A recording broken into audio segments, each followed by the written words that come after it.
Apakah adat istiadat bertentangan dengan kitab suci? Ya, misalnya adat Batak, adatnya Dayak, Sunda, ya, orang-orang Toraja. Apakah itu bertentangan dengan kitab suci? Coba kita lihat ayatnya ya. Prinsipnya apa? Nah, ini dulu yang perlu. Prinsip melahirkan tindakan. Ya.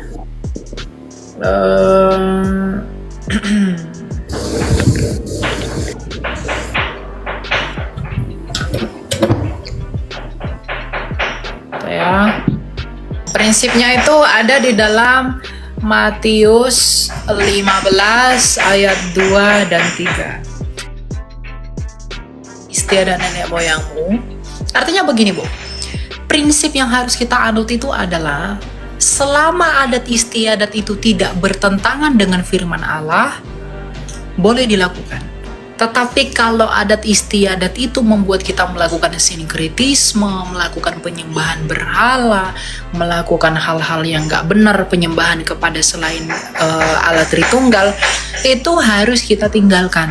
Tidak boleh kita adopsi, ya. Karena apa? Tuhan Yesus pun melakukan adat. Yesus itu menghadiri pesta kawin di Kana. Itu pesta adat itu.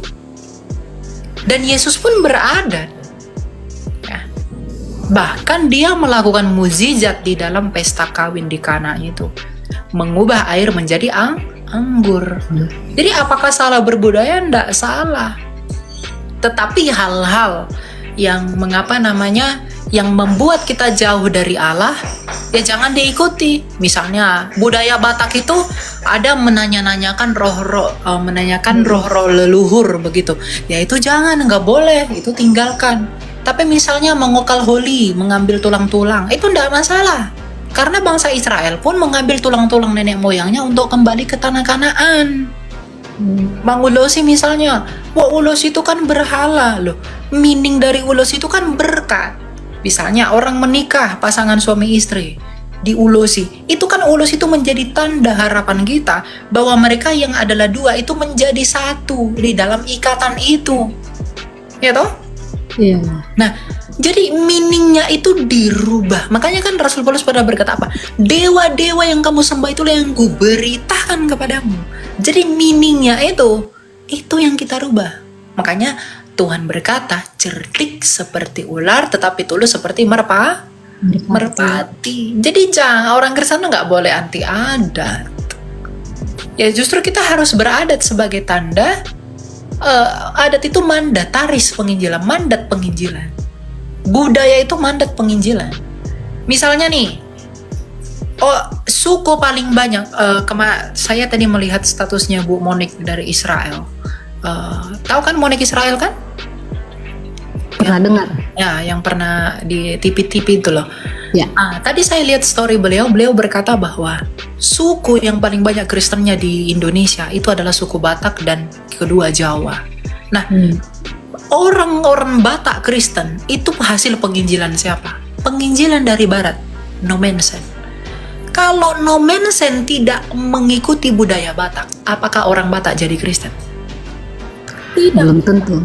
Iya, kalau dia menggunakan budaya baratnya, nggak makan gadong ngicir, nggak makan ikan asin, tapi dia makan roti, spaghetti, nggak ada orang Batak yang mau jadi Kristen. Nggak ada. Tapi karena dia menyesuaikan dirinya, berbudaya dengan mereka, dia membawa orang Kristen orang Batak itu kepada Kristus. Hasil penginjilannya, buahnya kelihatan sekarang. Orang Batak itu adalah suku yang paling banyak Kristennya di Indonesia. Nah, itu namanya apa ya? Kontekstualisasi. Jadi nggak masalah. Tapi kalau itu membuat kita jauh dari Tuhan, membuat kita mengalami penyembahan berhala, begitu ya itu jangan diikuti, itu nggak boleh, gitu. Ya. Oke, terima kasih Kak. Oke, gitu ya, Ciko itu. Makasih ya. Ya. Gitu ya. Jadi jangan jangan anti dengan budaya. Jangan Silakan IKB. Halo Kak, Yuk. terima kasih udah mengundang. Saya mau bertanya kenapa orang Kristen itu susah lepas dari bangsa Israel. Terus kan saya sering tuh ditanya dukung Israel apa Palestina. Nah, saya pernah baca juga ayatnya tuh, barang siapa yang tidak mengakui aku, anak manusia pun tidak menganggap nanti pada akhirnya gitu kan.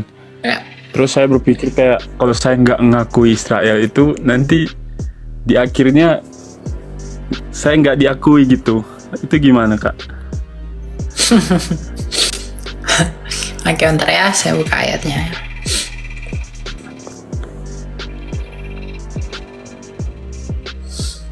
Oke.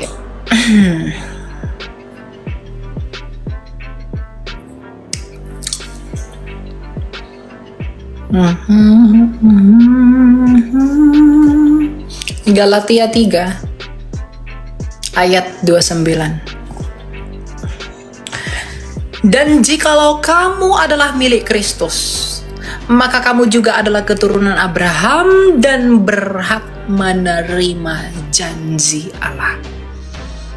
Jadi kalau kita itu milik Kristus, maka kita juga adalah Israel. Nah, siapa yang mengutuk Israel, dia akan dikutuk. Betul. Siapa yang menghina Israel, dia akan dihina. Itu bukan merujuk kepada bangsa Israel, itu merujuk kepada Kristus sebagai Israel baru. Ya, apalagi kita diperhadapkan pada pertanyaan, kamu pilih Israel atau Palestina?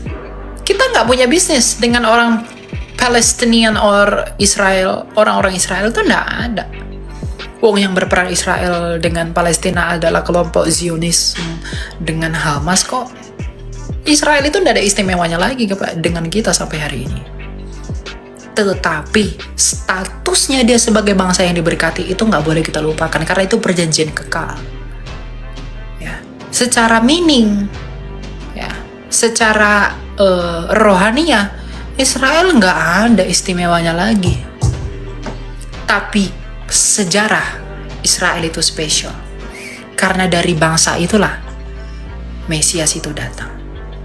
Jadi Israel itu berbicara tentang Israel rohani. Kita ini orang Israel. Kita itu Israel. Ketika kita itu percaya menjadi milik Kristus, kita ini Israel. Israel rohani. Baca ayatnya, Galatia 3 ayat 7-nya juga ini jawabnya. Ayat 7. Jadi kamu lihat bahwa mereka yang hidup dari iman mereka itulah anak-anak Abraham. Kamu beriman kepada Kristus, kamu Israel. Karena kita milik Kristus yang datang dari Israel. Karena Abraham dibenarkan oleh karena iman, kita pun begitu. Gitu ya.